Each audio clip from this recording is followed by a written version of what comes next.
Well, it's a way to handle them, to control them. I mean, years ago, you thought of people like General Eisenhower as an upright man. I don't know. Well, I don't. I know some things about him. How far back can we go to where you find people that are decent, and moral, and upright? Right. Where you had real people who defended the Constitution, who had a feeling. Robert E. Lee was. There were nationalists and America first. You got to go back a good ways, probably. Absolutely. You see, growing up in Norfolk, Virginia, my whole family have been naval officers, and also working. In other words, they would enter the service during a time of war, of need, and then they go back to being fathers and being husbands. I had a wonderful father, wonderful grandparents, wonderful family, who put their family first. Well, they put their God first, Christ, and then their wives, and their sons, and their children. This is the way America was built. Now, these generals in the Marine Corps and Army, they don't look at it that way, according to my husband. They're ordered, and my husband, being chief of staff, told his men it was like this. It's the Marine Corps first, the brotherhood, the Cherry Marine, you know, the bonding that goes on.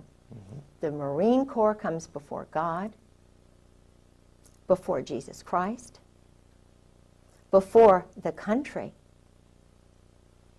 and then it's it's whatever the religion they have. I don't know, because my husband is not a Christian. He's an existentialist, and most of these guys are.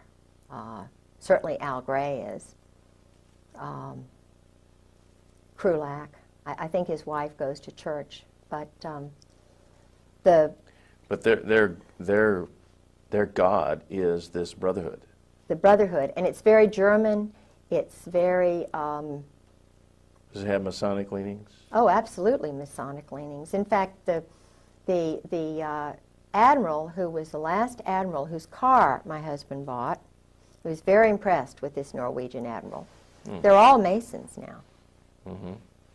Not all Masons, but this brotherhood, Opus Dei, if they're, or the mob. I mean, the one thing I've been able to determine about the current Marine Corps, the Marine Corps that my husband came in with, Gray, Reap, Sheehan, they're all mob.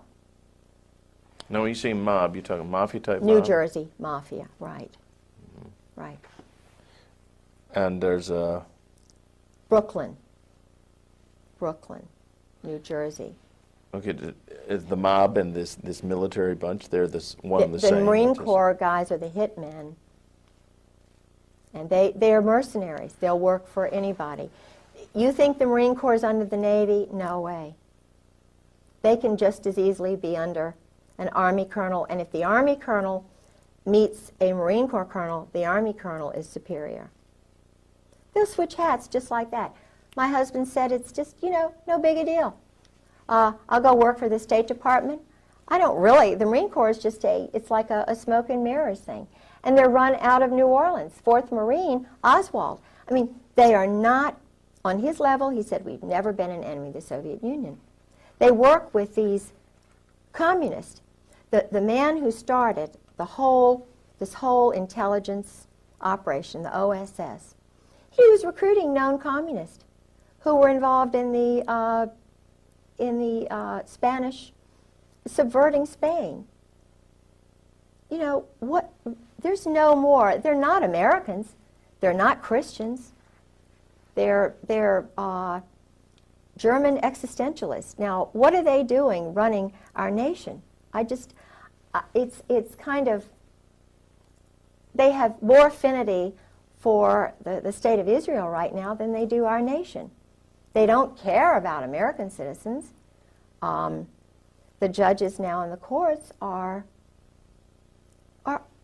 military officers following chain of command orders. They're not independent judges. So all this spills over then into the political areas, like the judgeships Sure. They're all Marines or Army senators, officers. Sure. congressmen. Who is John Warner? A Marine. Who is Chuck Robb? A Marine. They control the powerful committees.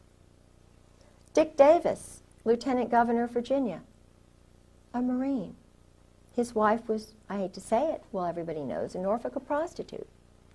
You know, Martha was a wonderful woman, I'm sure, to him, but they were involved in organized crime. Now, I don't know, I know that our present governor in Virginia is an Army officer. He takes orders. So the question that all of us wives are asking now is, well, who gives the orders? If they're told that we, the wives, are enemies,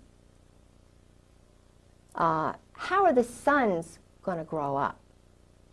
If the mothers who are teaching them truth are lied to, and the husbands are told, ordered by the likes of Al Gray, major homosexual, when he was in the, I shouldn't say this, but it's true, when he was in Marseille, the boys are called Gray's boys. He never married.